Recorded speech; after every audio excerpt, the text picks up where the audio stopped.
अस्सलाम वालेकुम जी। मुझे उम्मीद है आप सब लोग बखैर आफियत होंगे। Guys, I am really sorry for the delayed session because कुछ बच्चे तरावी में मसरूफ थे, तो we were like we need to accommodate them all. And so I guess without any further delay we shall start the session so that हम इसको timely wind up भी करें। Today we have another speaker with us. Miss Hiba Jameel will be delivering today's session. So without the delay, I'll be passing on the mic to Miss Hiba. Over to you, Hiba.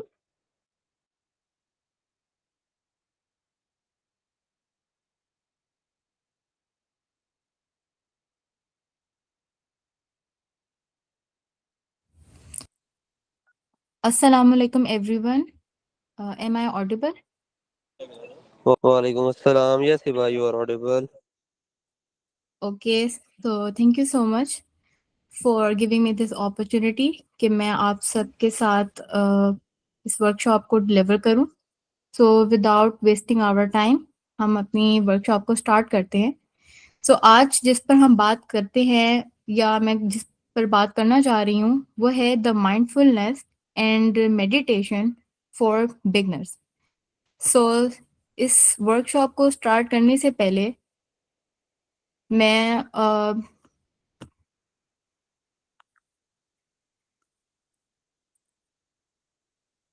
बुराक के जो है वो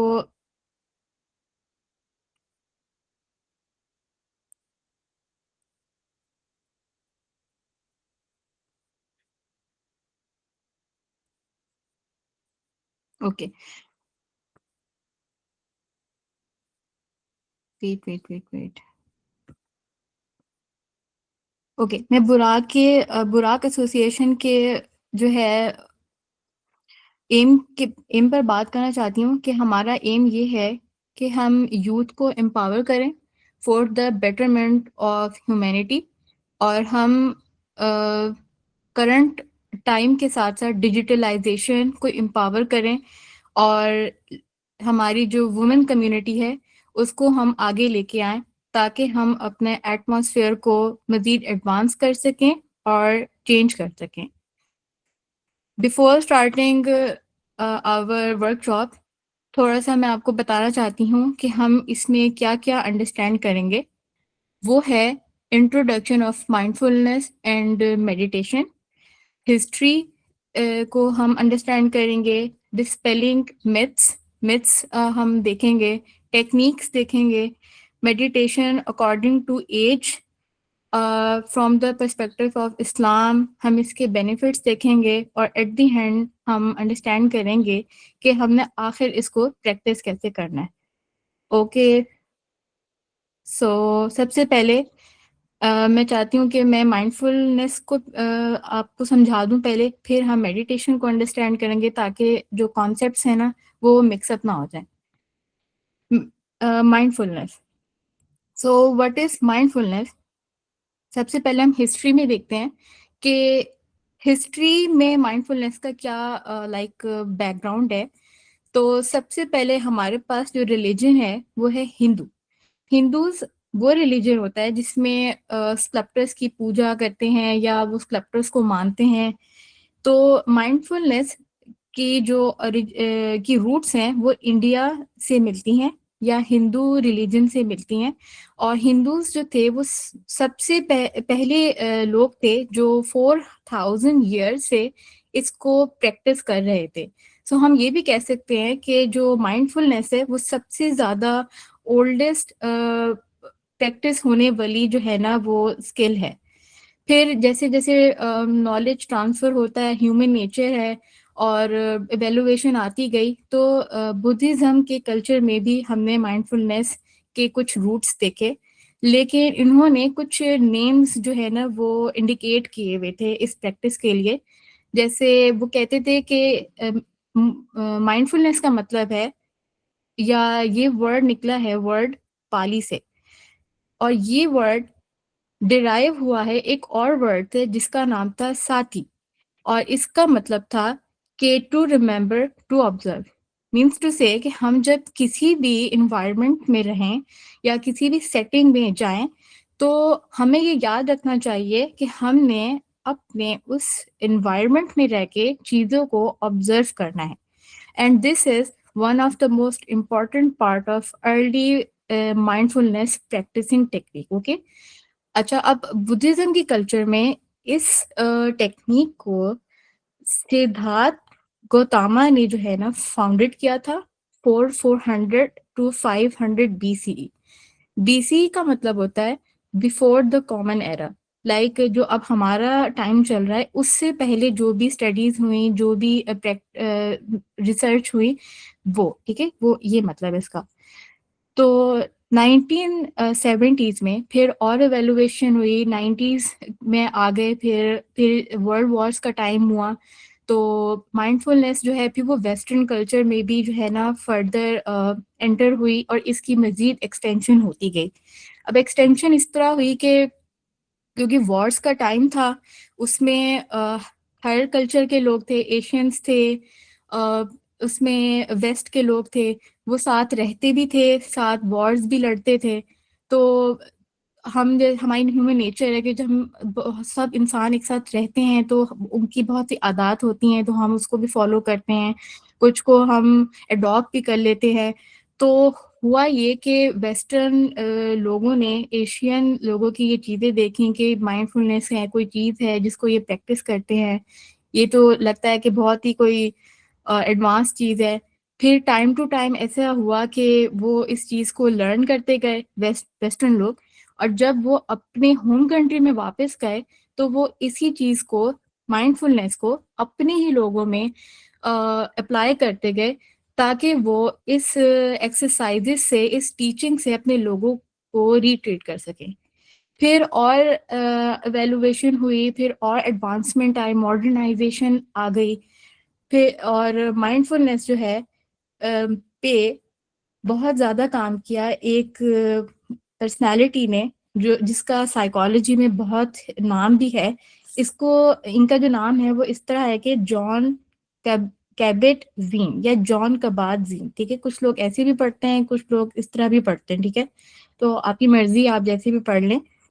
अच्छा, अब इन्होंने वेस्ट में बहुत ज़्यादा इसको फेमस किया, इस प्रैक्टिस को, और साथ ही साथ अपनी रिसर्चेज, अपनी स्टडीज़ के साथ साथ इसमें एवेल्युएशन लाते गए, मॉडर्नाइजेशन लाते गए, और फिर डेवलप की इन्होंने एक mindfulness based stress reduction technique. Okay, ये एक ऐसी टेक्निक है जिसमें 8 वीक्स तक एक बंदा जो है वो मेडिटेट करता है। आगे आगे हम ना पढ़ेंगे, आपको समझ आ जाएगा। तो 8 वीक्स तक मेडिटेट करता है, जिससे उनकी एंजाइटी और स्ट्रेस जो है ना वो रिलीज आउट होता है। आई होप आपको समझ आ गया होगा हिस्ट्री क्या है इसकी, कि पहले हिंदू में रूट्स आई, फिर वो बुद्धिज्म में चली गई, फिर 90s में आ गई, फिर जॉन कैबेट जीन ने इस पर काम किया, और अब ये नॉर्मली हर कोई जो है इसको अपनी डेली लाइफ में प्रैक्टिस करता है। Okay, so next is definition. अब हम पढ़ते हैं कि माइंडफुलनेस की डेफिनेशन क्या है।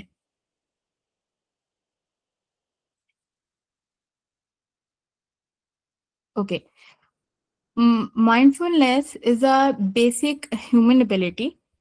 यानी माइंडफुलनेस का मतलब ये है कि ऐसी स्टेट ऑफ माइंड जिसमें आप या मैं, हम फुली प्रेजेंट सिचुएशन में हों, और हम प्रेजेंट सिचुएशन में रहकर फोकस करें। फॉर एग्जाम्पल, कि जैसे आप ये वर्कशॉप अटेंड कर रहे हैं या आप कोई काम कर रहे हैं, तो वो काम आप इस तरह करें कि आप उसमें फोकस रहें। अगर आप फोकस रह के काम करेंगे तो इसका मतलब आप माइंडफुल हैं, आप फुल अटेंटिव होके ये काम कर रहे हैं, ना कि आप ओवरली रिएक्ट कर रहे हैं, ना ही आप ओवरवेल्म हैं। जो भी सिचुएशन आपके साथ हो रही है आप उसको चलने दे रहे हैं, ठीक है। माइंडफुलनेस जो है वो एक क्वालिटी है ह्यूमन बीइंग की। हम ये कह सकते हैं कि ये हर इंसान के अंदर ये चीज है, लेकिन इसको अ, लेकिन इसमें मसला ये कि हमने अंडरस्टैंड नहीं किया हुआ, हम इतने स्किलफुल नहीं हैं कि हम इस चीज को अपनी लाइफ के अंदर इम्प्लीमेंट करें, कि अ, हम एक हेल्दी जिंदगी गुजार सकें, मेंटली भी और इमोशनली भी। ठीक है। सो अब हम बात करते हैं कि किस तरह हम अपनी लाइफ में इसको इम्प्लीमेंट करेंगे तो हम माइंडफुलनेस लाइफ गुजार सकते हैं। जैसे आप ये पिक्चर भी देख सकते हैं, इसमें एक लड़की है, देखें ये अपनी फ्रेंड के साथ बातें कर रही है। अब ये माइंडफुलनेस लिसन कर रही है क्या, कि सिर्फ अपनी दोस्त की कन्वर्जेशन पे ध्यान दे रही है, वो कोई और चीज पे ध्यान नहीं दे रही। यहाँ पे एक आदमी है, वो फार्मर है, वो सो रहा है, नैप कर रहा है, ठीक है। प्रोग्रेसिव मसल रिलैक्सेशन जो है कर रहा है, रिलैक्स कर रहा है, नैप ले रहा है, without thinking about their goals कि भाई मुझे ये काम करना है या वो काम करना है। यहाँ पे एक लड़की है, वो डीप ब्रेथिंग एक्सरसाइजेस कर रही है, डीप ब्रेथ कर रही है वो, और नेचर को एंजॉय कर रही हैं। यहाँ पे एक आदमी है जो एक चिड़िया को देख रहे हैं। यहाँ पे एक आदमी है या फार्मर, फार्मर आप कह सकते हैं, वो काम कर रहे हैं। वो ये चीजें अपनी या घर की परेशानियां या अपने और घर के टास्क वगैरह के बारे में नहीं सोच रहे, वो सिर्फ अपने काम पर फुली फोकस्ड है। इस तरह रह के आप माइंडफुल एक्टिविटीज कर सकते हैं। उसके बाद है एक बहुत ही इम्पोर्टेंट कॉन्सेप्ट, इसको आप जब अंडरस्टैंड कर लेंगे तो आपको बाकी आगे भी समझ आ जाएगा। Auto pilot versus present pilot. Auto, जो वर्ड ऑटो है ना, इसका मतलब है ऑटोमेटिक, यानी ऐसी स्टेट ऑफ माइंड जिसमें आप हैबिचुअल एक्शंस परफॉर्म करते हैं। यानी एक जैसे फॉर एग्जांपल ये एक बंदा है, ये खाना खा रहा है, ठीक है। अब ये खाना खा रहा है, साथ में फोन भी ऐसे हाथ में स्क्रॉलिंग कर रहा है, ठीक है। सोच ये खाने के बारे में ही रहा है, लेकिन अटेंशन इसकी फोन पर है, ठीक है।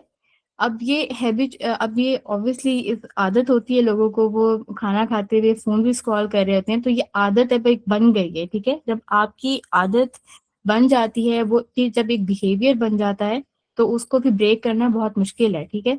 अब उसकी हैबिट है, अब हैबिट में क्या हुआ है कि वो वर्चुअल रियलिटी में है, मोबाइल में है वो, लेकिन रियल वर्ल्ड में अब वो नहीं है, डिस्कनेक्ट हो गया है। जिससे क्या है, वो अपनी कॉन्शियस अवेयरनेस में नहीं है।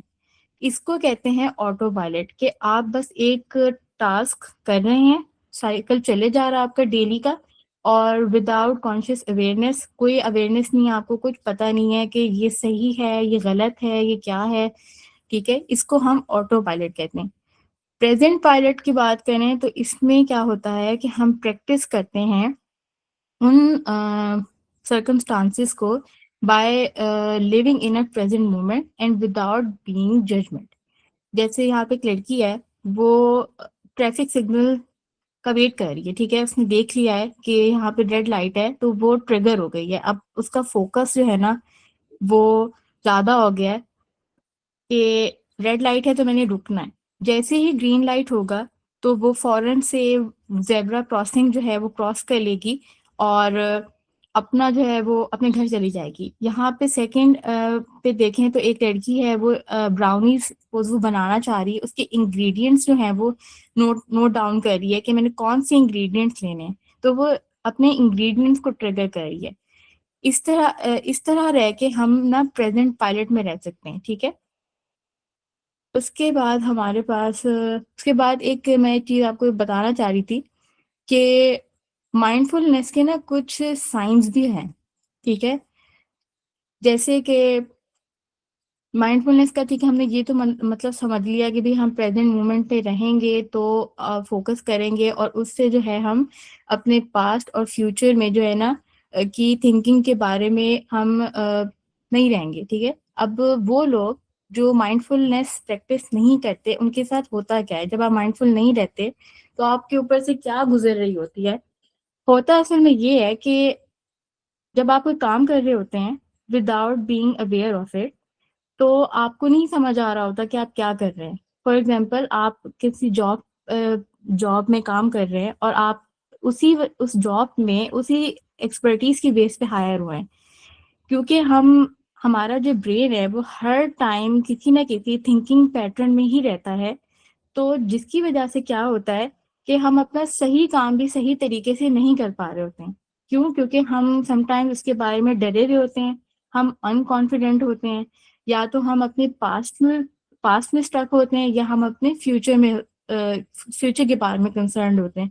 फॉर एग्जाम्पल, एक बच्चा है, उसने प्रेजेंटेशन प्रिपेयर किया, ठीक है, अब वो इसके बारे में परेशान है कि यार पहले भी मेरी प्रेजेंटेशन थी, वो खराब हो गई थी, टीचर ने मुझे टॉन्ट कर दिया था, इस दफा ना खराब हो जाए, पता नहीं मैं बोल भी सकूंगा या नहीं, पता नहीं ये टॉपिक मैं डिलीवर भी करूंगा नहीं। तो इस तरह की थिंकिंग पैटर्न से क्या होता है कि आप माइंडफुल नहीं रहते हैं और आप अनकॉन्शियस हो जाते हैं। अब इसका मतलब ये है कि जब आप ये सब चीजें करते हैं तो आप माइंडफुल होकर काम नहीं करते।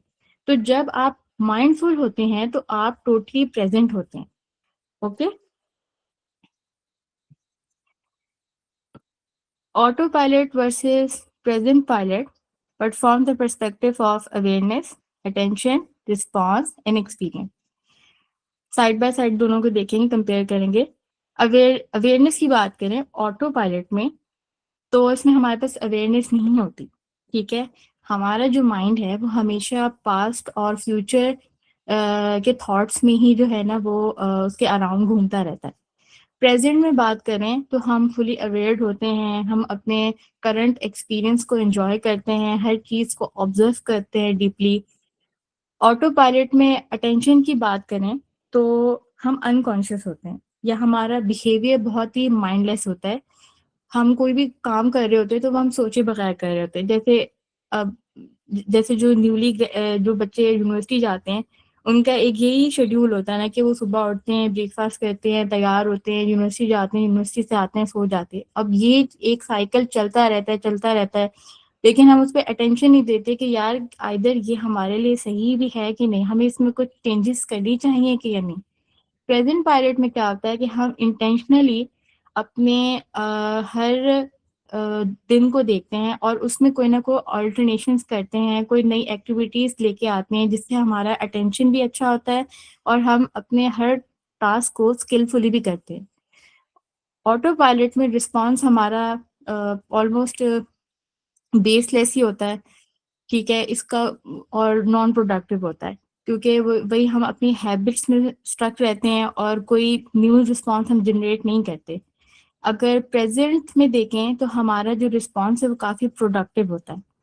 एक्सपीरियंस की बात करें तो हम अपने ऑटो पायलट में हम अपने लाइफ एक्सपीरियंस को मोस्टली मिस आउट कर रहे होते हैं, और जिससे क्या होता है कि हमारे अंदर इमोशनल स्पाइरल्स जो है ना वो जनरेट होते हैं। इमोशनल स्पाइरल्स होते हैं कि escalation of stress and anxiety, या ऐसी फीलिंग्स जो आपके माइंड में ट्रिगर करती हैं और विद द टाइम आप में स्ट्रेस और एंजाइटी जनरेट करती हैं, जिसको अगर टाइमली ओवरकम ना किया जाए तो बंदे को डिप्रेशन भी हो जाता है।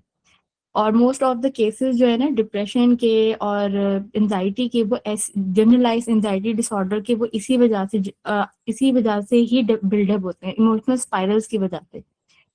प्रेजेंट पायलट में हम फुली इंगेज होते हैं, हम अपने हर टाइम को बेहतर तरीके से गुजारते हैं और हर एक्सपीरियंस को डीपली ऑब्जर्व करते हैं।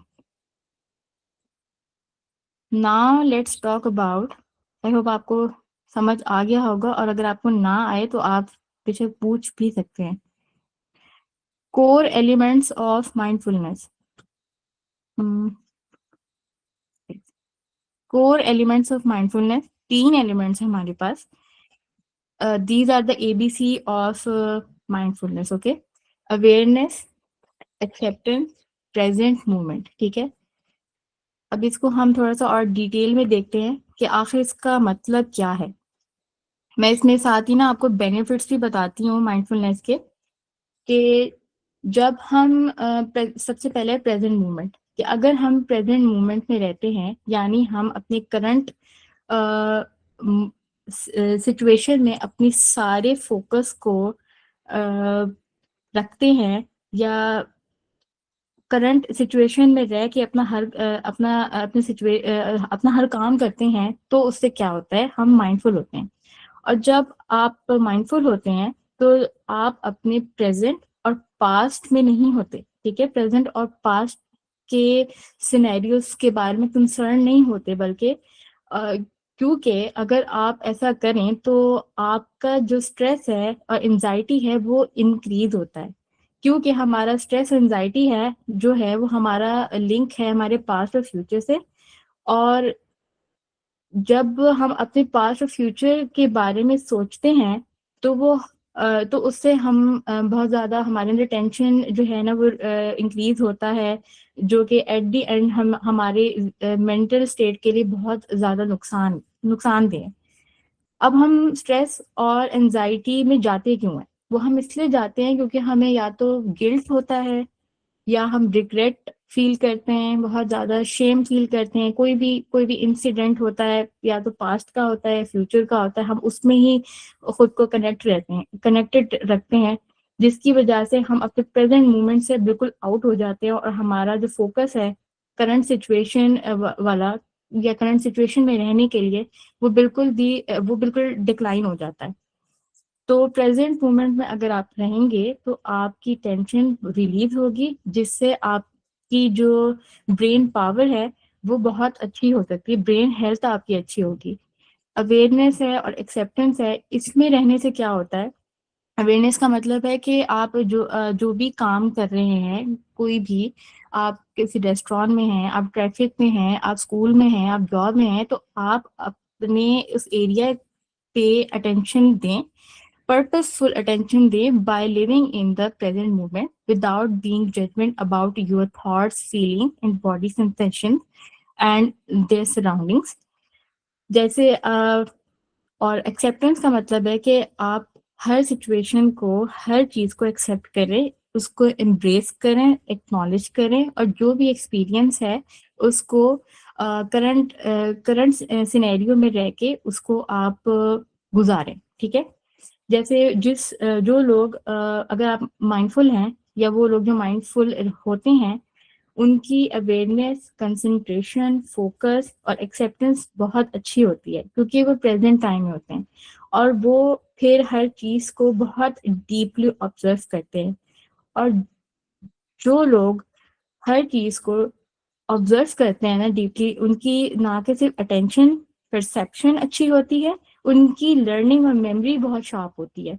और अच्छी ऑब्जर्वेशन से इंसान का एक बहुत ही अच्छा लर्निंग एटीट्यूड डेवलप होता है, जो आपकी ना कि सिर्फ एकेडमिकली हेल्प करता है, बल्कि सोशली भी आपको बहुत ही कॉन्फिडेंस देता है, जिससे आप को नई चीज़ों के बारे में पता चलता है, आपको नए लोगों के बारे में पता चलता है, आपकी असेसमेंट बहुत अच्छी होती है। आप कहीं भी जाते हैं, ऐसे आप नए लोगों में मिलें, या नई जॉब, ठीक है, जैसे नए इंस्टीट्यूट में आप गए हैं, नए यूनिवर्सिटी में एडमिशन लिया आपने, नए लोगों से जब आप मिलते हैं तो आप उनको ऑब्जर्व करना शुरू कर देते हैं, क्योंकि आप पहले ही माइंडफुल वे से ऑब्जर्व करते हैं लोगों को, फोकस आपका अच्छा होता है। फिर कुछ टाइम तक आप जब करें ना ये प्रैक्टिस, तो आप स्किलफुल हो जाते हैं। फिर आपको समझ आता है कि आप खुद किस तरह के हैं, आपको कैसे लोगों से बात करनी चाहिए, आपको कैसे लोगों के साथ बैठना चाहिए। तो ये चीज़ ना आपको बहुत ही अच्छा, बहुत मेच्योर इम्पैक्ट देती है आप लोगों में ना, जो भी माइंडफुल रह के अपना लाइफस्टाइल गुजारते हैं। जैसे यहाँ पे कुछ पिक्चर्स हैं, अब यहाँ पे देखें प्रेजेंट मोमेंट में कि एक लड़की है, वो रेस्टोरेंट में आई है, वो खाना खा रही हैं, तो और एक ये है अवेयरनेस में है कि एक लड़की है, वो चाय पी रही है, वो अवेयर है, और वो ध्यान से उन्होंने कप पकड़ा हुआ है, और वो फूंक मार रही है कप पे, क्योंकि वो अवेयर है कि ये गर्म है, चाय हो सकता है कि उन पर गिर जाए, उनका मुंह भी जल सकता है इससे, अगर वो एकदम से पी लेंगी। एक्सेप्टेंस में है कि एक बंदा है, ये देखें ये ट्रैफिक में फंसा हुआ है, अब इसने एक्सेप्ट कर लिया है कि भाई मैं अब इस ट्रैफिक से एकदम से नहीं निकल सकता, तो with the time situation wise handle करके मैं जैसे ही ट्रैफिक कम होगी, या जैसे ही गाड़ियां चलेंगी, तो मैं अपने घर पहुंच जाऊंगा। एक छोटी सी टेक्निक है, माइंडफुलनेस ऑब्जर्वेशन। पहले मैं आपको ये बता देती हूँ, उसके बाद हम स्टेप्स ऑफ माइंडफुलनेस की बात करते हैं। अगर आप अपनी डेली लाइफ में माइंडफुलनेस ऑब्जर्वेशन को प्रैक्टिस करें, या प्रैक्टिस करते करते स्किलफुल हो जाएं तो आप अपने माइंडफुलनेस तो आप माइंडफुल भी ज़्यादा हो सकते हैं। और अगर आप नहीं कर पा रहे ना, तो आप अपने घर के कामों में जो है ना माइंडफुल होना शुरू हो जाएं। और स्टार्ट में आप इसको ऐसे प्रैक्टिस करें कि जैसे आप दवाई ले रहे हैं, ठीक है। और with the time, days, weeks, months, आप इतने स्किलफुल हो जाएंगे कि आपको ज़रूरत ही नहीं पड़ेगी अपने माइंड में ये कॉन्सेप्ट लाने की कि जी मैं दवाई खा रहा हूँ, दवाई की तरह यानी इस प्रैक्टिस को ले रहा हूँ। फॉर एग्जाम्पल, आप कैसे प्रैक्टिस कर सकते हैं कि जैसे आप खाना खा रहे हैं, जैसे आजकल रमज़ान है, अफ्तारी होती है, तो आप इसमें माइंडफुल हो जाएं। खाना जैसे ही लगता है, डिश आउट हो रहा है, आप फूड आइटम्स को देखें, उसको ऑब्जर्व करें, उसका जो अरोमा है उसको सेंस करें, स्मेल करें, खाने के कलर्स देखें, ग्रेटिट्यूड शो करें, शुक्रगुजार हो कि अल्लाह ताला ने आपको ये नेमतें मैसर की हैं। कुछ लोग तो ऐसे हैं जिनको ये भी नहीं मिलता। इससे आप जो है ना बहुत ही प्रैक्टिकल होकर चीज़ों को सोचेंगे और आप माइंडफुल हो जाएंगे। इससे ये तो नहीं होगा ना कि आपने यूनिवर्सिटी के बारे में या और नेगेटिव थॉट्स अपने माइंड के अंदर लेके आएंगे। तो इस तरह आप माइंडफुल रह के आप जो है ना वो चीज़ों को देख सकते हैं। इसके बाद हमारे पास है स्टेप्स ऑफ माइंडफुलनेस। बहुत ही इजी से हैं, आप सब फॉलो कर सकते हैं। सबसे पहला है टेक अ सीट, बैठें, ठीक है। कोई भी रूम ले लें आप, लेकिन मेक श्योर करें कि वहाँ पे खामोशी हो, क्योंकि खामोशी होगी तो आप फोकस करेंगे, वरना फिर कोई फायदा नहीं है उसका। सीट, टेक अ सीट, बैठें, किसी ऐसी जगह पे बैठे जहां आप काम महसूस करें। यहाँ पे आप देख सकते हैं एक लड़की है, वो बैठी हुई है और वो बहुत ही काम महसूस कर रही है, ठीक है। उसके बाद है सेट अ टाइम लिमिट, अपनी टाइम लिमिट सेट करें। बैठने के बाद अपनी टाइम लिमिट सेट करें कि स्टार्ट में आप सिर्फ 2 मिनट रखें। किसी भी काम को स्टार्ट करने से पहले ना हमेशा उसका टाइमर ना शॉर्ट रखना चाहिए, फिर आप बर्डनाइज नहीं होंगे। अगर आप एकदम से ज्यादा टाइम रख देंगे ना, फिर आप ओवरबर्डनाइज होंगे और फिर आपका जो आप आप करेंगे ही नहीं उस काम को कि यार ये तो मेरे से हो ही नहीं रहा, छोड़ो बस। आपने स्टार्ट में सिर्फ 2 मिनट रखें, फिर आपने इसको प्रैक्टिस करना है, ठीक है। फिर उसके बाद टाइम भी आपने सेट कर लिया, बैठ भी गए कंफर्टेबली, फिर आपने क्या करना है, नोटिस करना है अपनी बॉडी को। नोटिस योर बॉडी, इसको बॉडी स्कैनिंग भी कहते हैं। यू कैन सिट, आप बैठें, घुटनों के बल बैठें या क्रॉस लेग्स करके बैठें, जैसे भी आप कंफर्टेबल हैं। योगा मैट पे बैठें, किसी चादर पे बैठ जाएं या सेंसरी मैट पे बैठ जाएं, वट एवर यू वांट। आपने मेक श्योर करना है कि आप स्टेबल रहें, स्टेबल पोजीशन हो आपकी जब आप बैठें। उसके बाद आपने क्या करना है, you have to feel your breath, deep breaths करने, ठीक है। लाइक आपने सांस लिया, ठीक है, रोक दिया 5 सेकेंड्स के लिए, काउंट किया आपने 1 2 3 4 5, एंड फिर अपना ब्रेथ फिर रिलीज किया। उसके बाद फिर अपने ब्रेथ्स को भी काउंट करना है, जब आप अपनी सांस रोक रहे हैं उसको भी काउंट करना है, और साथ साथ अपनी जो ब्रीथिंग सेंसेशन है इसको भी आपने फॉलो करना है और फील करना है, ओके। इससे आप बहुत काम महसूस करेंगे, लेकिन ये सब आपने क्वाइट प्लेस में रह के करना है। अगर notice when your mind has wander, जब आपको ऐसे लगे ना कि आप डाइवर्ट हो रहे हैं आपका माइंड, तो आप 5 सेकेंड्स का टाइम दें और उसके बाद खुद को, और उसके बाद दोबारा अपनी अटेंशन को उसी टास्क की तरफ लेके जाएं जिस जो आप पहले कर रहे थे।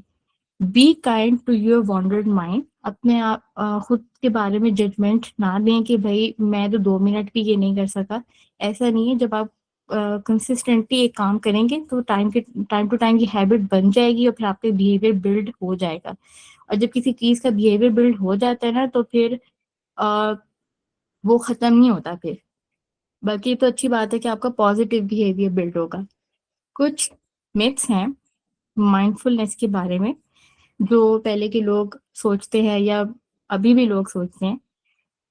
कुछ लोग कहते हैं कि माइंडफुलनेस का मतलब ये है कि एम्प्टी योर माइंड, कि अगर आप इसको प्रैक्टिस करना चाहते हैं ना, तो जैसे मैं आपसे पहले बात करी थी कि प्रेजेंट मोमेंट में रहें तो आप फोकस करेंगे, तो लोग ये समझते हैं कि जब हमारे माइंड में कंटिन्यूस थॉट्स आती हैं, नेगेटिव भी आती हैं, तो उसको हम बिल्कुल जब एलिमिनेट कर देंगे ना, जीरो कर देंगे, तो तब हम जो है ना प्रेजेंट मोमेंट में रह सकते हैं, फिर हम माइंड प्रैक्टिस कर सकते हैं।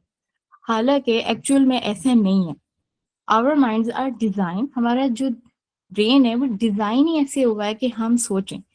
तो जरूरत इस बात की है कि जो सोच हमारे जहन में आ रही है, हम उसका रिलेशनशिप उसके साथ चेंज करें। जैसे अब हमारे माइंड में नेगेटिव और पॉजिटिव दोनों थॉट्स साइड बाय साइड चल रही होती हैं।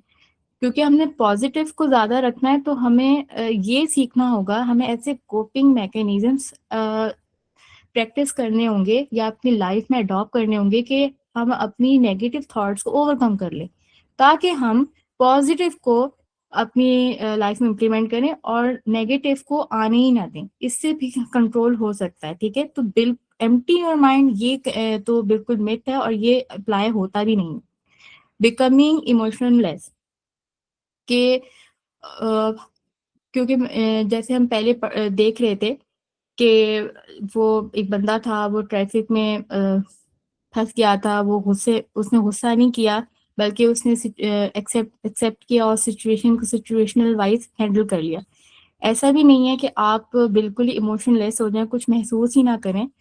इसका मतलब ये है कि आप किसी भी चीज, कोई भी इंसिडेंट आप पे हुआ है, तो आप उस इमोशन को एक्सपीरियंस करें।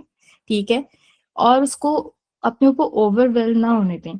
कोई ऐसी चीज जो नागवार गुजरी है, जो आपको अच्छी नहीं लगी, तो आप उसको दरगुजर कर दें। ठीक है, आप उसको दरगुजर करके आप आगे बढ़ जाएं। क्योंकि ये तो एक हमारी जिंदगी तो एक साइकिल है ना, वो तो चलती रहती है। तो अपने अंदर नेगेटिविटी को प्रमोट नहीं करना, हमने पॉजिटिविटी को लेकर आना है, ताकि हम मेंटली और इमोशनली हेल्दी हो। फिर आता है हमारे पास रिलीजियस प्रैक्टिस। रिलीजियस प्रैक्टिस, कुछ लोग ये सोचते हैं कि माइंडफुलनेस तो सिर्फ वही लोग कर सकते हैं फॉलो जो बहुत मजहबी हैं। क्योंकि अ, हमने रूट्स भी देखी इनकी कि हिंदू या बुद्धिज्म में भी बुद्धिज्म के कल्चर में या रिलीजन में ये ज्यादा थी। तो लोग ये कहते हैं कि ये तो सिर्फ हिंदू या वही लोग प्रैक्टिस कर सकते हैं जो इस रिलीजन से ताल्लुक रखते हैं। हालांकि ऐसा नहीं है। ये हर किसी के लिए एसेसिबल है। अब तो ये हर किसी के लिए एक्सेसिबल है, क्योंकि मॉडर्नाइजेशन आई हुई है और अब तो हर एज का बंदा जो है ना इसको अपनी लाइफ में अप्लाई कर सकता है। सो दिस एक्टिविटी और this skill is not limited to a religion. अब क्विक फिक्स, क्या मेडिटेशन माइंडफुलनेस क्या कोई ग्लू है या कोई कोई ऐसी पेन किलर है कि आप खाएंगे और बस फिक्स हो जाएगी आपकी इशू? ऐसा नहीं है। ये एक कंटिन्यूस प्रैक्टिस का जर्नी है। आपने मुसलसल इस पे काम करना है, रोज आपने प्रैक्टिस करनी है। जैसे मैं आपको पीछे स्टेप्स में बता रही थी, जैसे आपने 2 मिनट्स का टाइमर सेट किया, तो आप days with in a weeks आप 2 2 मिनट्स से 3 मिनट्स इंक्रीज करेंगे, ताकि आप जो है ना वो एक दिन ऐसा आएगा कि आप 2.5 आवर्स तक भी इस प्रैक्टिस को करेंगे इन अ सिंगल सिटिंग। ठीक है, और अगर इसको आपने स्किलफुल करना है ना, तो आपको डेली डेली इस चीज को प्रैक्टिस करना होगा। Think of it like this, means to say कि माइंडफुलनेस, क्योंकि अब हमने ये तो अंडरस्टैंड कर लिया है कि हमारा माइंड जो है वो कंटिन्यूस थॉट प्रोसेस का नाम है। ठीक है, हमारे माइंड में हमेशा सोच आती रहती है, हर तरह की आती है। तो माइंडफुलनेस हमें ये सिखाता है कि हमारी जो थिंकिंग पैटर्न है ना वो इस तरह का है कि ये एक लहरों की तरह है, और हमने इसमें से सर्फिंग करके जाना है। और हमने अपने पॉजिटिव थॉट या पॉजिटिव थॉट आप समझ लें कि वो हमारी मंजिल है, हमने वहां तक पहुंचना है, सर्फ करते हुए जाना है। ठीक है, आई होप आपको यहाँ तक समझ आया होगा। नेक्स्ट है हमारा मेडिटेशन। हमने माइंडफुलनेस को पढ़ा, उसमें हमने हिस्ट्री पढ़ी, मिथ्स पढ़े, हमने उसके साइंस पढ़े, हमने ये पढ़ा कि उसके एलिमेंट्स क्या हैं। ठीक है, डीप उसके स्टेप्स पढ़े, माइंडफुलनेस ऑब्जर्वेशन टेक्निक है, हमने वो भी पढ़ी। और अब है मेडिटेशन। मेडिटेशन को समझते हैं कि मेडिटेशन क्या है।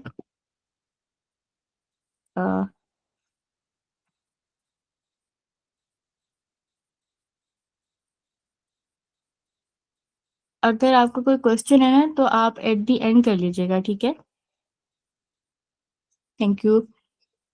मेडिटेशन क्या है, इसको जरा हिस्ट्री के पॉइंट से देखते हैं। अर्ली टाइम्स में मेडिटेशन जो है वो इंडिया से ओरिजिनेट होती है। हमने जैसे माइंडफुलनेस की हिंदूज में भी at that time 5000 years ago meditation को प्रैक्टिस करते थे, ठीक है?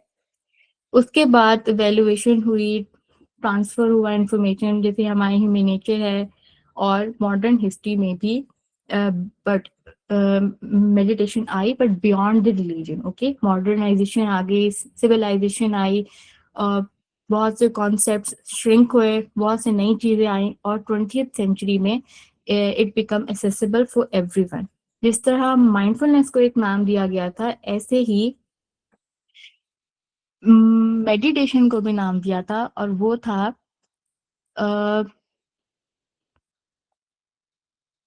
मेडिटेशन का भी नाम था और वो था टू पॉन्डर, यानी किसी चीज को डालना। अगर हम मेडिटेशन की डेफिनेशन देखें इन द साइकोलॉजी, तो इसका मतलब है कि ऐसी प्रैक्टिस जिसमें हम कोई स्पेसिफिक टास्क ले लें जिसको हम ठीक करना चाहते हैं। जैसे कोई भी थॉट है हमारी, ऐसी ऐसी नेगेटिव थॉट जो हमें बहुत डिस्टर्ब करती है, जिससे हमें फ्रस्ट्रेशन होती है। कोई ऑब्जेक्ट जो हमें बहुत ट्रिगर करता है, फॉर एग्जांपल आप मोबाइल के ओवर यूज को कम करना चाहते हैं और आपने दिल में इरादा किया है कि मैंने अब ये नहीं करना यूज, लेकिन जब जब आप मोबाइल देखते हैं तो आप ट्रिगर होते हैं। आप इस तरह की नेगेटिव हैबिट को एलिमिनेट करना चाहते हैं। ये कोई एक्टिविटी, फॉर एग्जांपल आप स्मोकिंग करते हैं, आप इस एक्टिविटी को कम करना चाहते हैं।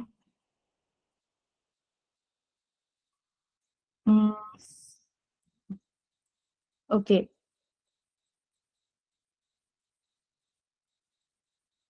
कोई एक्टिविटी आपकी नेगेटिव एक्टिविटी, जो जैसे आप स्मोकिंग कर रहे हैं, ठीक है? आप उस एक्टिविटी को एलिमिनेट करना चाहते हैं, तो आप कैसे एलिमिनेट करेंगे उसको? वो आप ऐसे एलिमिनेट करेंगे कि आप खुद को मेंटली और इमोशनली क्लियर आउट करेंगे फर्स्ट ऑफ ऑल, ठीक है? अब वो कैसे करेंगे कि ये मैं आपको स्टेप्स में बताऊंगी। थोड़ा सा मैं आपको ब्रेन स्ट्रक्चर के बारे में बताना चाहती हूँ कि जब हम मेडिटेशन को प्रैक्टिस करते हैं तो हमारा पूरा ब्रेन का स्ट्रक्चर जो है ना वो चेंज होता है। ओके, अकॉर्डिंग टू रिसर्चर, जब हम मेडिटेशन को प्रैक्टिस करते हैं तो हमारा पूरा ब्रेन का स्ट्रक्चर चेंज हो जाता है। स्टडीज हुई 2011 में और डॉक्टर सारा लेजर ने, जो कि प्रोफेसर थी हार्वर्ड यूनिवर्सिटी में, उन्होंने एक स्टडी कंडक्ट की और उन्होंने रिजल्ट्स शो किए कि वो लोग जो 8 वीक्स तक मेडिटेशन को प्रैक्टिस करते थे तो उनका जो ब्रेन साइज था या ब्रेन साइज के इम्पोर्टेंट पार्ट्स थे वो इंक्रीज हुए थे। जैसे हमारा ब्रेन का कुछ पार्ट्स हैं जो बैड पार्ट्स होते हैं, जो हमारे नेगेटिव इमोशंस को कंट्रोल करते हैं, रिलेट होते हैं।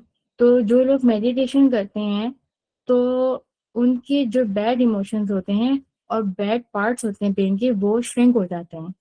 और जो गुड गुड पार्ट होते हैं हमारे, जो गुड इमोशंस होते हैं, हमारा कॉन्फिडेंस होता है और विल पावर को कंट्रोल करते हैं, वो ब्रेन साइज ज्यादा हो जाता है। वो मतलब ब्रेन, हमारे ब्रेन का वो पार्ट, गुड पार्ट ज्यादा हो जाता है और बैड पार्ट कम हो जाता है। हमारे ब्रेन का एक इम्पॉर्टेंट पार्ट भी है जो है लेफ्ट हिप्पोकैम्पस, ठीक है? लेफ्ट हिप्पोकैम्पस में ये ऐसा पार्ट है जो हमारे ब्रेन में जो भी न्यू इन्फॉर्मेशन आती है या जो नई चीज सीखने के लिए हम बहुत ज्यादा इंटरेस्टेड होते हैं, इस सारे प्रोसेस को कंट्रोल करती है। तो इन सब चीजों से क्या होता है, एक तो ये कंट्रोल करती है और साथ में ये लॉन्ग टर्म मेमोरी और शॉर्ट टर्म मेमोरी दोनों में हमारे इन इंफॉर्मेशन को सेव भी करती है, ठीक है? जिससे क्या होता है कि हमारा जो साइज है ब्रेन का और जो हमारे ब्रेन की फंक्शनैलिटी है वो मेडिटेशन की प्रैक्टिस से इंक्रीज होती है, और लेफ्ट हिपोकैम्पस का जो पार्ट है वो भी इंक्रीज होता है। और इन सब चीज़ों के इंक्रीज होने से size, functionality, left hippocampus, memory और short term memory, long term memory, information and ability to understand new things, ये सब चीज़ों के इंक्रीज होने से क्या होता है कि हमारे ब्रेन में मेमोरी, कॉग्निशन, परसेप्शन बूस्ट होती है। ठीक है, फिर हमारे ब्रेन का एक पार्ट है ये पेरिटल लोब। इसमें दो पार्ट्स होते हैं, एक होता है टेम्पोरल पेरिटल और दूसरा होता है, एक होता है टेम्पोरल और फिर पेराइटल। ठीक है, ये दो पार्ट हैं, ये दोनों पार्ट्स मिलके टीपीजे बनाता है, जिसका मतलब है टेम्पोरल पेराइटल जंक्शन। ठीक है, ये हमारे ब्रेन का वो पार्ट है जो इमोशंस और फीलिंग्स को कंट्रोल करता है। और मेडिटेशन से टेम्पोरल पेराइटल जंक्शन की फंक्शनैलिटी बढ़ती है, बट फ्रॉम द पॉजिटिविटी। अब होता ये है कि हमारे अंदर पॉजिटिव इमोशंस आ जाते हैं, पॉजिटिव फीलिंग जनरेट होती हैं, पॉजिटिव थॉट्स हमारे अंदर आते हैं, और हम हर चीज को पॉजिटिव पॉइंट ऑफ व्यू से देखना शुरू कर देते हैं, जिससे हमारे अंदर एम्पैथी डेवलप होती है, लव, केयर, और जो हमारे इमोशंस हैं वो पॉजिटिवली बिल्डअप होना शुरू हो जाते हैं। हमारे ब्रेन का एक और भी पार्ट है जो है एमिगडाला। एमिगडाला हमारे नेगेटिव इमोशन और एंजाइटी, फियर, स्ट्रेस को कंट्रोल करता है, और हमारी हमारी डिसीजन मेकिंग, जो हमारा सबसे मेजर पोर्शन है हमारी कॉग्निटिव साइकोलॉजी का, उसको कंट्रोल करता है। स्टडीज ये कहती हैं कि जो लोग 8 वीक्स तक मेडिटेशन को प्रैक्टिस करते हैं, जो हमारा एमिगडाला है यानी जो नेगेटिव इमोशंस को कंट्रोल करने वाला पार्ट है, उसके सेल वॉल्यूम को डिक्लाइन कर देता है, इसको श्रिंक कर देता है, यानी आप कर ले कम कर देता है, जिससे लोग नेगेटिव इमोशन कम एक्सपीरियंस करना शुरू कर देते हैं, या अपने ऊपर उसको ओवरवेल्म नहीं होने देते, कंट्रोल करना सीख लेते हैं। और उस एक चीज डिक्रीज हुई है तो एक दूसरी चीज इंक्रीज भी होती है, डिसीजन मेकिंग। हमारी डिसीजन मेकिंग स्किल्स इंक्रीज होती हैं, हमारे बैड बिहेवियर्स ओवरकम हो जाते हैं, और हम एक हेल्दी माइंडसेट क्रिएट करना शुरू कर देते हैं। रिसर्चर्स ये भी कहती हैं कि अगर एक बंदा डेली 5 मिनट्स के लिए मेडिटेशन या माइंडफुलनेस को प्रैक्टिस करे 5 मिनट्स के लिए, तो वो 70 to 80% तक उसका स्ट्रेस खत्म हो जाता है। लास्ट है, हमारा ब्रेन का एक और पार्ट है डॉर्सल लेटरल प्रीफ्रंटल कॉर्टेक्स, जो हमारी working memory, will power, self control को कंट्रोल करता है। माइंडफुलनेस और मेडिटेशन से हम उसको, इन सब चीज़ों को भी बेहतर करते हैं। हम रोजाना 25,000 से 50,000 थॉट्स जो है हमारे माइंड में आ रही होती हैं, तो इनको फिल्टर आउट करने के लिए हमें मेडिटेशन और माइंडफुलनेस दोनों पर मतलब हमें स्किलफुल होना चाहिए कि हम अपनी लाइफ में पॉजिटिविटी लेके आने के लिए हम इन चीज़ों को अपनी लाइफ में अडॉप्ट करें, ताकि ताकि हम अपने ब्रेन को खुद कंट्रोल कर सकें और नेगेटिव थॉट्स को ऑफ कर सकें एंड पॉजिटिव को इन कर सकें। हो सकता है कि आप लोगों के माइंड में ये भी क्वेश्चन आया हो कि माइंडफुलनेस और मेडिटेशन क्या ये दोनों सेम चीज़ हैं? तो ऐसा नहीं है। माइंडफुलनेस का मतलब है कि हम प्रेजेंट में रह के सिचुएशन हैंडल करें, ओके, फोकस करें। लेकिन मेडिटेशन का मतलब ये है कि हम किसी भी स्पेसिफिक टास्क को ले लें, किसी भी थॉट को ले लें जिसको हम एलिमिनेट करना चाहते हैं, और उस पर काम करें with using different terms and techniques of and steps of meditation and mindfulness. Next, I would like to talk about क्या इस्लाम में माइंडफुलनेस मेडिटेशन का कॉन्सेप्ट है? So the answer is yes, concept है, लेकिन इस तरह है कि ये एक्सरसाइज की फॉर्म में भी होता है और ये जिक्र की फॉर्म में भी है। लाइक जिक्र इस तरह के आप कोई चीज़ की तस्बीह करें या अल्लाह ताला को कोई फेवरेट नाम जो आपको बहुत रेजोनेट करता है, आप उसको पढ़ें, कुरान की तिलावत करें, ठीक है, जो आपको या सुने जो आपको सुकून महसूस करे। अगर मैं अपनी बात करूँ तो मैं करंटली जो हूँ एज अ साइकोलॉजिस्ट वर्क कर रही हूँ एक रिहैब इंस्टीट्यूट में। तो वहाँ पे हमारे पास जो है ना स्पेशल बच्चे आते हैं और हम उनको काम करने के लिए जो है ना सूरत रहमान जो है ना वो लगा कर देते हैं। एंड बिलीव मी, वो बच्चे दो जितने हाइपर होकर अपने घर से आते हैं, जब वो तिलावत सुनते हैं तो वो रिलैक्स हो जाते हैं। ठीक है, तो वैसे आप लोग भी इम्प्लीमेंट कर सकते हैं, काफ़ी फ़ायदा होता है इससे। अच्छा, अब स्टार्ट के पॉइंट से हमें समझ आ गया कि भाई ठीक है, इस्लाम में कॉन्सेप्ट है माइंडफुलनेस और मेडिटेशन का। जैसे माइंडफुलनेस और मेडिटेशन को साइकोलॉजी में कुछ नेम्स से डिराइव किया हुआ था, ऐसे ही इस्लाम में भी कुछ नेम्स दिए हैं। जैसे इस माइंडफुलनेस को कहते हैं मुराकाबा, ठीक है, मुराकाबा। तो इसका मतलब है कि हम जो है ना अपने हर एक्शन को या अपनी हर चीज़ को अल्लाह ताला के साथ कनेक्ट करें। कनेक्ट इस तरह करें कि हम अल्लाह ताला की तारीफ बयान करें, हम अपने आप को देखें कि अल्लाह ताला ने हमें हाथ-पैर दिए हैं, देखने के लिए आँखें दी हैं, और उन लोगों के साथ कंपेयर करें जिनके पास ये भी नहीं है। आप लोग कभी चलिए, जब ये वर्कशॉप एंड हो जाएगी ना, आप सर्च करिएगा सेरिब्रल पाल्सी, सीपी। आप उन बच्चों को देखिएगा, लिटरली आपके रोंगटे खड़े हो जाएंगे कि वो केस इस तरह का होता है कि कुछ तो वो केसेस ऐसे होते हैं कि हम उनको जवाब दे देते हैं कि ये तो कभी भी ठीक नहीं हो सकते। आप उन बच्चों को देखिएगा, देन आपको रियलाइज होगा कि अल्लाह ताला ने आपको कितनी नेमतों से नवाजा हुआ है कि आप चल सकते हैं, देख सकते हैं, बोल सकते हैं, सो माइंडफुलनेस या मुराकाबा इन Islam is just like that. इस तरह आप इसको प्रैक्टिस कर सकते हैं। मेडिटेशन का भी एक नेम है इस्लाम में, वो है तफक्कुर। मतलब कि आप कुरान पाक को मतलब के साथ पढ़ें, उसका जिक्र करें और उसके हर मीनिंग को या हर मीनिंग को पढ़ के समझ के दूसरों तक पहुंचाएं और खुद भी इम्प्लीमेंट करें उसको डेली लाइफ में। क्या इस्लाम में मेडिटेशन और माइंडफुलनेस को प्रैक्टिस करना या ये चीज़ है, क्या ये हराम है? हो सकता है कि आपके माइंड में ये क्वेश्चन आया हो। सो ये हराम किस सेंस में है, पहले हम ये देख लेते हैं। वैसे तो ये प्रैक्टिस हलाल है अगर आप इस्लामिक पॉइंट से करें कि आप कुरान पाक पढ़ें। जैसे मैंने पहले बताया, आप नमाज पढ़ने daily 5 times of day. Ramzan है जैसे आजकल, तो आप तरावियाँ पढ़ें, जो आप कर सकते हैं, ठीक है? अपने ऊपर बर्डन ना करें, जो आप इज़िली कर सकते हैं, एक्सेसिबल हो जाए आपके लिए, जिसमें आपका माइंड क्लियर आउट हो, ओके? वो करें आप।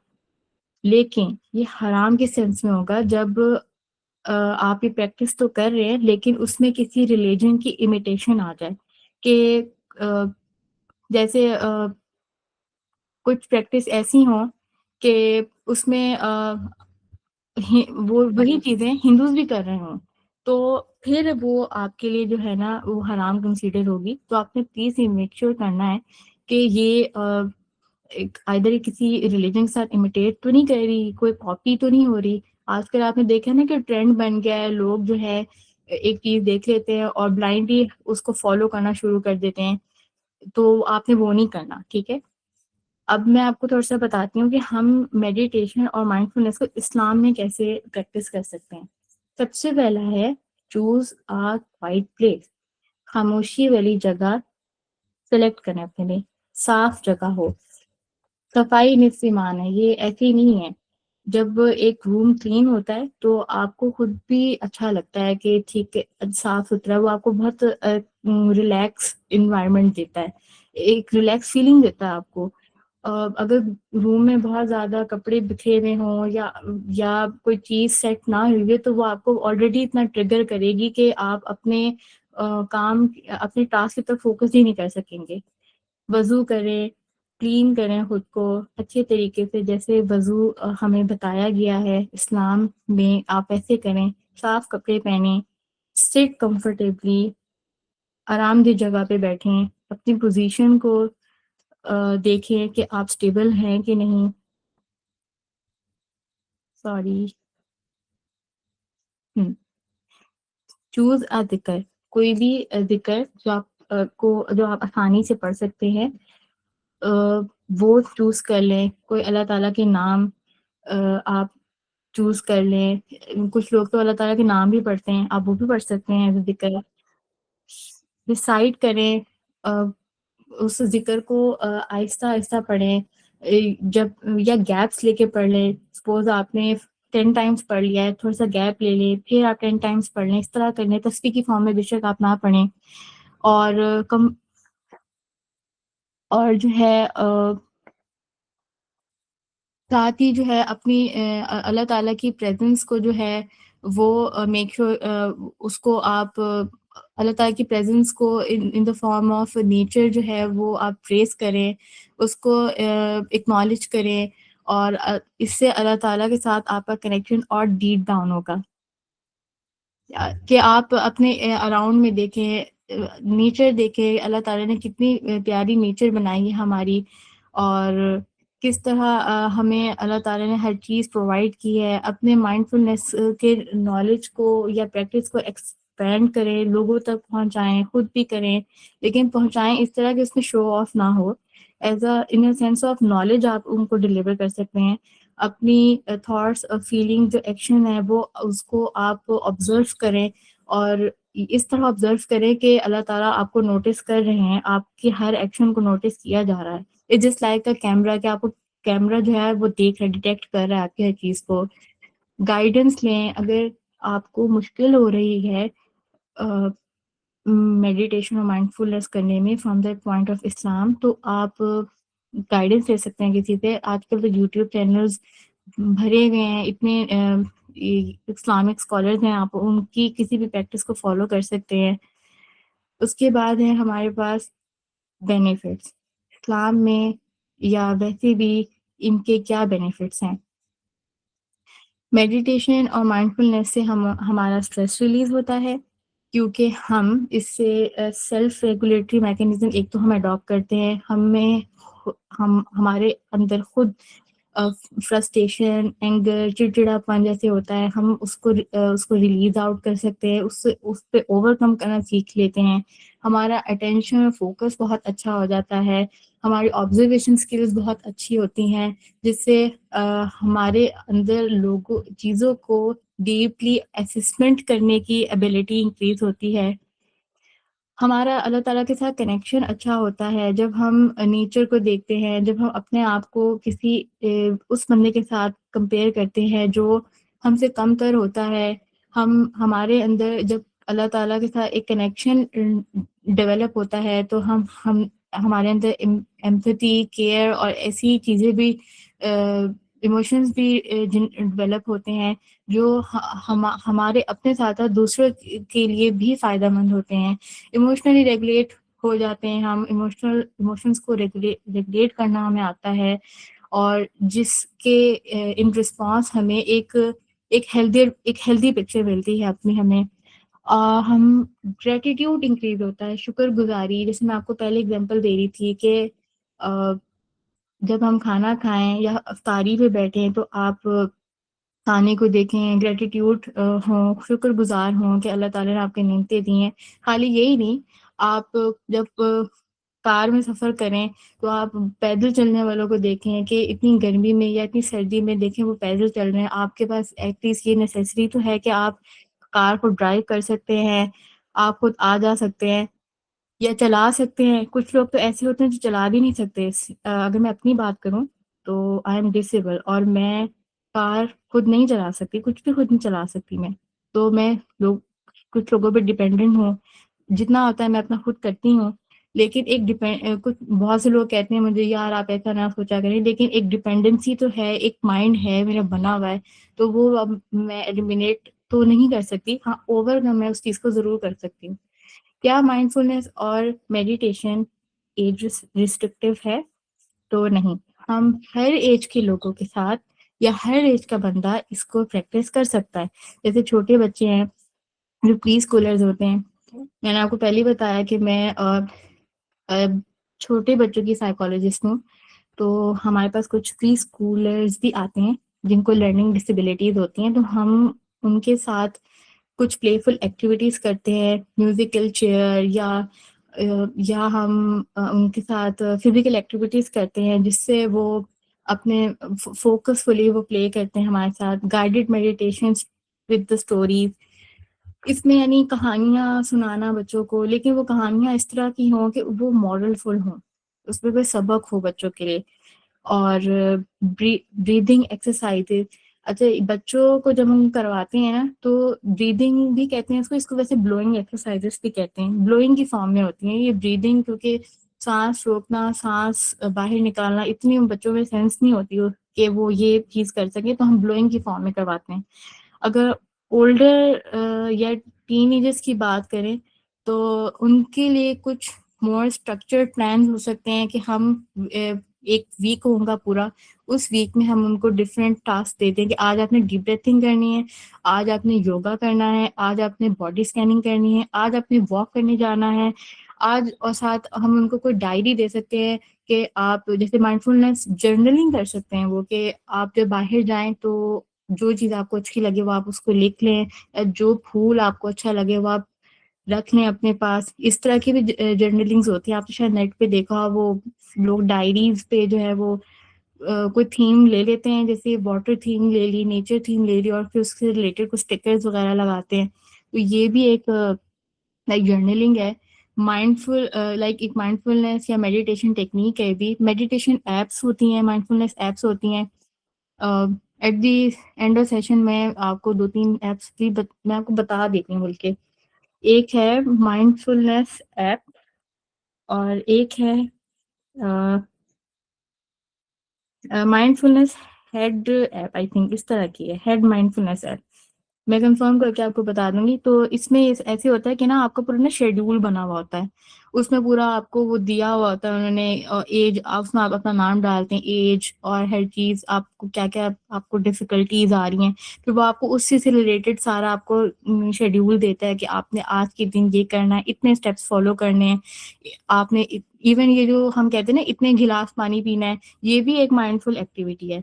तो इस तरह की चीजें वो देते हैं जो इजीली बंदा कर सके। माइंडफुलनेस मूवमेंट, जैसे आप जिम जा रहे हैं, आप कोई जॉगिंग कर रहे हैं, ठीक है, जॉगिंग ट्रैक पे जा रहे हैं, तो ये चीजें आ गई हैं। लास्टली है कि क्या बूढ़े लोग और एल्डर्स भी कर सकते हैं, तो बिल्कुल एल्डर्स के लिए डीप ब्रेथिंग अवेयरनेस है, जैसे जो पहले मैं आपको बता रही थी कि आप सांस अंदर लें सांस बाहर लें, काउंट करें, और साथ साथ जो है फिर आप अवेयर अवेयर भी रहें, अपनी अवेयर इस तरह रहें कि काउंट करें अपनी ब्रेथ्स को। माइंडफुलनेस प्रैक्टिस करें, यानी हर रोज कंसिस्टेंटली आप 1 मिनट किया, 2 मिनट करें, फिर 3 मिनट। बॉडी स्कैन करें, अपनी बॉडी को नोटिस करें कि आप जब पोजीशन एक कंफर्टेबल पोजीशन में बैठे तो आप नोटिस करें कि आप को कहाँ ज़्यादा पेन हो रहा है या कौन सी चीज़ आपको ज़्यादा डिस्टर्ब कर रही है, तो आप फिर उसके मुताबिक जो है ना अपनी पोजीशन को चेंज करें, रिलैक्स स्टेट में आए। एल्डर जो लोग हैं, जो बूढ़े हैं, जो लोग रिटायर्ड हो जाते हैं या नॉर्मली 70s 80s में पहुंच जाते हैं, उन लोगों का कॉन्सेप्ट ये बन जाता है कि भाई अब तो हम मरने वाले हैं, तो अब हमने तो कुछ नहीं करना, तो बिल्कुल अपनी सोशल लाइफ से डिस्कनेक्ट हो जाते हैं। तो ऐसा कभी भी नहीं करना चाहिए हमें। हमें हमेशा लोगों के साथ सोशली कनेक्ट रहना चाहिए, नो मैटर आपकी क्या एज है। छोटे टास्क से स्टार्ट लें, वैसे ये हर किसी के लिए है कि छोटे टास्क से स्टार्ट लें आप, ठीक है। क्योंकि एक टाइम टेबल में आते आते ना रूटीन फॉलो करना एक इंसान को बहुत मुश्किल लगता है, हर किसी को ही। हम कमांडेड या कमांड फॉलो टास्क करने में बहुत हिचकिचाते हैं, तो बेहतर ये है कि हम छोटी छोटी चीज से शुरू करें, जेंटल प्रैक्टिस करें, खुद आहिस्ता आहिस्ता या स्लो स्लो प्रैक्टिस करें, फिर उसको फास्ट आउट कर तेज तेज करते रहें आप। क्रिएट अ रूटीन, अपनी एक रूटीन बना लें कि आज आपने जैसे 2 बजे किया है सुबह के, तो आप अगले अगले दिन क्या 3 बजे कर लें, 4 बजे कर लें, लेकिन एक रूटीन में रहें आप। या अगर आप टाइम को चेंज नहीं कर सकते तो फिर एक टाइम रहे, अगर आप फॉलो कर सकते हैं एक ही टाइम को, फिक्स टाइम को, ठीक है। एंजॉय नेचर, कुदरत को एंजॉय करें, और दूसरों के साथ में एंजॉय करें, खुद भी करें, और अपने पास्ट और फ्यूचर से हट के करें, ठीक है। So this is all about mindfulness and meditation for the beginners. अगर आपका कोई सवाल हो तो आप बता सकते हैं। यस,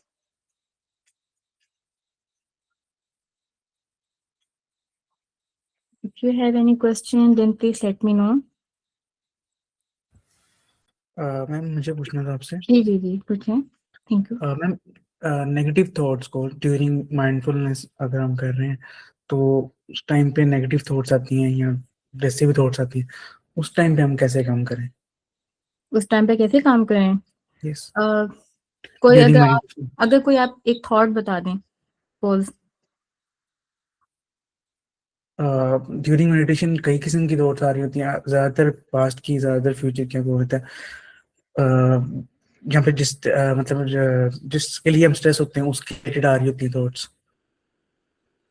आप प्लीज रिपीट कर देंगे, वो ना मुझे समझ नहीं आई असल में, थोड़ा ना वो डिस्टॉर्शन हो रही है आवाज की आपकी। मैम मैं कह रहा हूँ कि ड्यूरिंग मेडिटेशन हम्म। जिसके रिलेटेड हम स्ट्रेस होते हैं ना, उसकी थॉट्स आ रही होती हैं हमें, तो हम उस टाइम पे वो थॉट्स, नेगेटिव थॉट्स बेसिकली कम कैसे करें, या उसको उसकी ओवरकम करने के लिए, उसको कंट्रोल करने के लिए क्या टेक्निक्स यूज कर सकते हैं, या क्या चीज हम एक्टिविटी कर सकते हैं? हम्म। आप ना जैसे आपको थॉट आ गई ना, या जैसे एकदम से बंदा चिढ़ जाता है कि यार मैं तो कब से कोशिश कर रहा हूँ, ये हो ही नहीं रहा, तो आप ना पॉज ले लें, 5 मिनट्स का पॉज लें, और फिर डीप ब्रेथ करें। डीप ब्रेथ नहीं कर सकते तो आप हैंड मसाजेज होते हैं, हैंड एक्सरसाइजेज होती है, उसमें बस इतना ही होता है कि आप अपने फिंगर्स को दबाएं और अपने हाथों को दबाएं ना, बहुत ही जेंटली, बहुत जेंटली आप ना हैंड मसाज कर लें, हाथों का मसाज कर लें आप, ठीक है। इससे sorry ma'am, you are not audible. Okay, जब आपको नेगेटिव थॉट्स आए ना, अब आपको आवाज आ रही है, तो आप ना पॉज ले लें, रुक जाए वहीं पर ही, 5 मिनट्स का ले लें, डीप ब्रेथ करें, ठीक है। अ, सांस अंदर लें, सांस बाहर लें, लेकिन जैसे सांस अंदर लिया ना आपने, तो 1 2 3 4 5 6 जितना मैक्सिमम आप काउंटिंग कर सकते हैं, कोशिश करें 10 तक करें, बस इट्स इनफ, उससे ज्यादा आगे नहीं करें। उसके बाद आप अपना सांस रिलीज करें। अगर ये भी वर्क नहीं करता ना, तो फिर आप ना हैंड मसाजेस करें, अपने हाथों का मसाज करें, बस हल्का सा जेंटली मूव करें, अपने हाथों को दबाएं, तो इससे भी जो है ना आप रिलैक्स होते हैं। उसके बाद अगर आप फील करते हैं कि आपको मतलब, या आप समझते हैं कि आपको कंटिन्यू करना चाहिए, तो फिर आप आगे अपनी उसी प्रैक्टिस को कंटिन्यू करें, ठीक है। आई होप आपको समझ आ गया होगा। You get it? Hello? Okay, if anyone of you have any question then please let me know, नहीं तो हम इसको एंड करते हैं यहीं पर।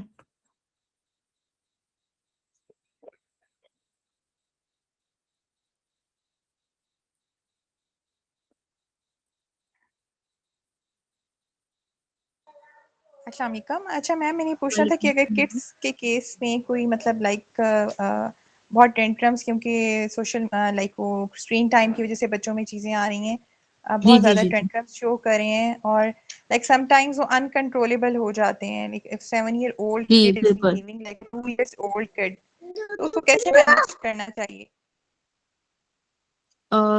Very good question. अच्छा, अच्छा वो कितना स्क्रीन टाइम कितना है उनका, मतलब क्या कितना है, 1 आवर है, 2 आवर, कितना है? 2 to 3 hours। Oh my God ये तो बहुत ज्यादा है। कोई बात नहीं, ये भी कंट्रोल हो जाता है। आप पता है क्या करें, आपके पास कोई ब्लैंकेट है, आप वो ब्लैंकेट लें, ठीक है। यस। उसमें आप ना उसको, बच्चे को ना रोल कर दें, ठीक है। और ना आप उस पर हल्का हल्का जोर लगाएं, ज्यादा नहीं लगाना, ठीक है। हल्का हल्का 2 दफा 3 दफा जोर लगाएं और उसके बाद उस बच्चे को ना उसी ब्लैंकेट में रहने दें। उससे क्या होगा ना कि बच्चे को पसीना आएगा। मकसद ये है कि हमने उसका जो टेंट्रम है ना उसको ओवरकम करना है। उसका उसको जब पसीना आएगा ना तो उससे वो रिलैक्स होगा, ठीक है। उसका जो वो इरिटेटिव बिहेवियर है या फ्रस्ट्रेशन उसको बहुत ज्यादा हो रही है ना वो रिलीज होगी। और आप ना ऐसे क्या करें कि हर वीक में 1 दफा, या अगर आप मैनेज कर सकती हैं तो डेली ही आप ना पूरी बॉडी पे ना ऑलिव ऑयल से ना मसाज किया करें, यस कंट्रोल फाइन, हो आई जाएगा। थैंक यू सो मच, इंशाल्लाह। You welcome. और तो कोई इशू नहीं है ना उस बच्चे को? नहीं वैसे कोई इशू नहीं है, लेकिन लाइक कुछ बीच में लाइक वो सेकंड चाइल्ड बर्थ के बाद कुछ हमारे बिहेवियर उसके साथ चेंज हुए, तो ज़रा कुछ चीज़ों से वो अफेक्ट हुआ, तो कुछ हाँ जी उसमें की भी बिहेवियर चेंजेस आई हैं, तो वो जो कभी जी, उसकी वजह से। बच्चे ना अक्सर अटेंशन लेने के लिए भी करते हैं, और अगर वो बहुत ज्यादा जंक फूड खाते हैं जैसे स्वीट्स वगैरह लेते हैं तो आप ना उसको भी कट डाउन करने की कोशिश करें, और कोशिश करें कि उनका जो है ना वो स्क्रीन टाइम आप ना कम कर दें। उनको कोई एक्टिविटीज में आप ले आएं, क्योंकि इससे इसके भी काफी नुकसान आते हैं। बच्चों के ना स्पीच डिलेट के इश्यूज बहुत अब आते हैं इस वजह से, क्योंकि वो टीवी बहुत देखते हैं। कोशिश करें आप, ठीक एग्जैक्टली, है बिल्कुल, जी। यस इंशाल्लाह। Thank you so much. You welcome.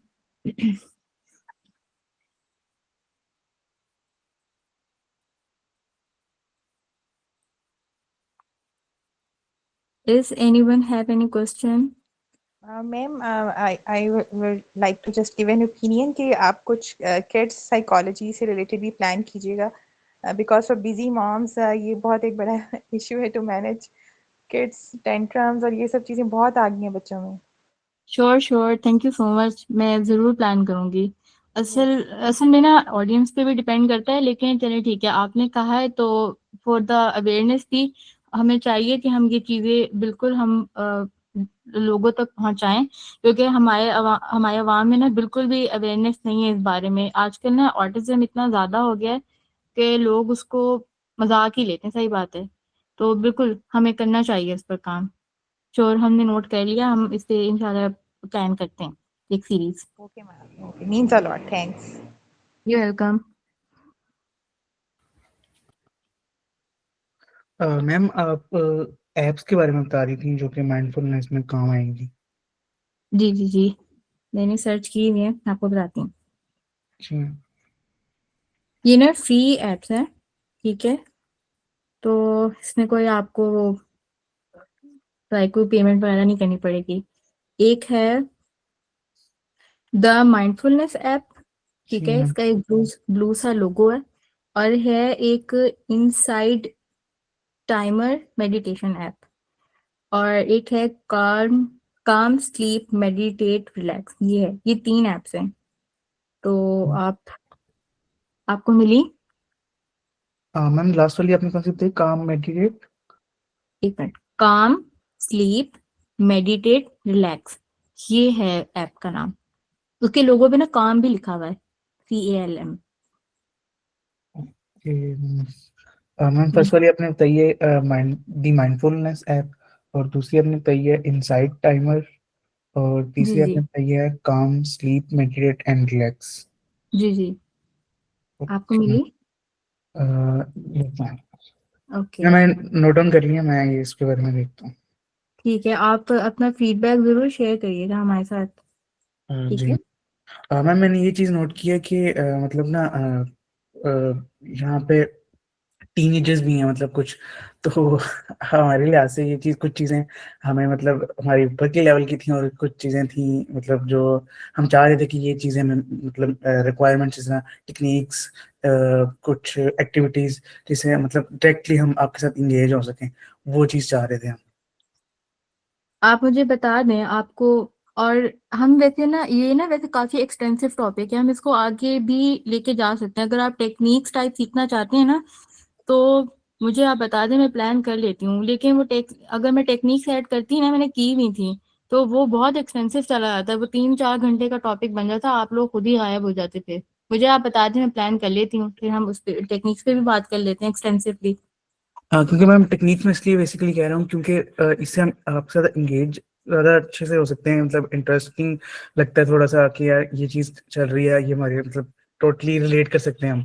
और दूसरा हम क्या नाम है, अदर देन ये दिस वर्कशॉप हम उस चीज़ को प्रैक्टिस कर सकते हैं कि यार वो चीज़ मैम ने सिखाई थी टेक्निक, वो चीज़ इंप्लीमेंट करते हैं, मतलब अपनी लाइफ में उसको इंप्लीमेंट करना भी आसान हो जाता है कि यार ये चीज़ ऐसे है तो ये चीज़ करके देखते हैं। ठीक है, फिर हम ऐसे करते हैं, टेक्निक्स हम करते हैं, टेक्निक्स पे हम बात कर लेते हैं, लेकिन हम मेडिटेशन और माइंडफुलनेस दोनों को हम सेपरेटली डिस्कस कर लेंगे, ऐसे कर लेते हैं। यस मैम, ठीक है ma'am, sure.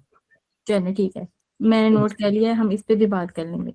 Thank you ma'am, और थैंक यू। यू जी जी। वेलकम। और अगर आप लोगों को कोई भी चीज़ आप मुझे सजेस्ट करना चाहते हैं तो आप प्लीज़ मुझे बताएं कि मुझे मेरा वे ऑफ डिलीवरिंग आपको अच्छा ना लगा हो, कोई बात आपको बुरी लगी हो, तो आप प्लीज़ बताएं, मुझे सजेस्ट करें क्या किस तरह और मुझे बोलना चाहिए, मुझे अच्छा लगेगा। कमेंट करें, सही बात है।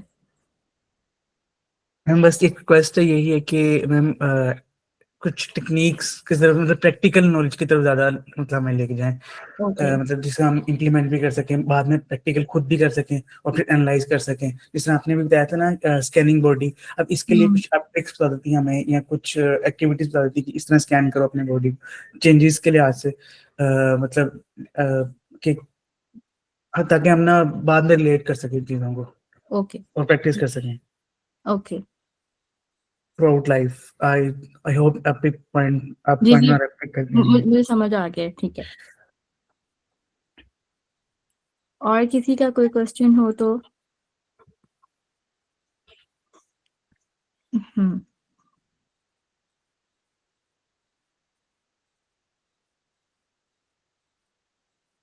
किसी का कोई क्वेश्चन नहीं है?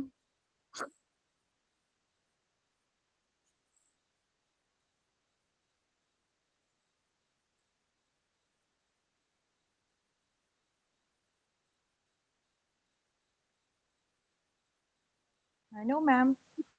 अस्सलाम वालेकुम।